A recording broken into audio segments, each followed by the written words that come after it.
5টি ছাত্র সংসদ নির্বাচনের শিবিরের বিজয়কে উগ্রবাদ আখ্যা দিয়েছেন ভারত। আমাদের দেশে কে জিতবে কে জিতবে না এটা আমাদের একান্ত ব্যাপার। তোমরা বলার কে উগ্রবাদ কি, দেশপ্রেম কি, এটা তোমরা আমাদেরকে শিখাইও না। স্বাধীনের পর থেকে তোমরা যেভাবে আমাদেরকে শোষণ শাসন করেছ, আজ পর্যন্ত আমরা তার খেসারত দিতেছি। আজকে শিবির জিতছে, তোমরা বলতেছ উগ্রবাদ।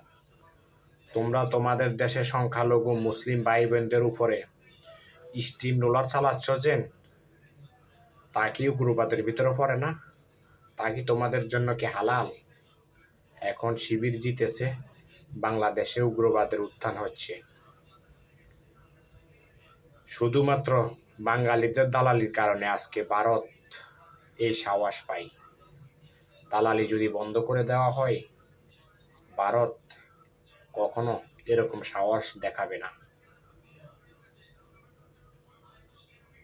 তাই আমাদেরকে সবাইকে মিলেমিশে একাকার হয়ে ভারতের উগ্রবাদের বিরুদ্ধে, ভারতের আধিপত্যের বিরুদ্ধে আমাদেরকে একতাবদ্ধ থাকতে হবে। আর না হলে আমরা আবারও পূর্বের নাই ভারতের দাসত্ব করতে হবে, গোলামি করতে হবে।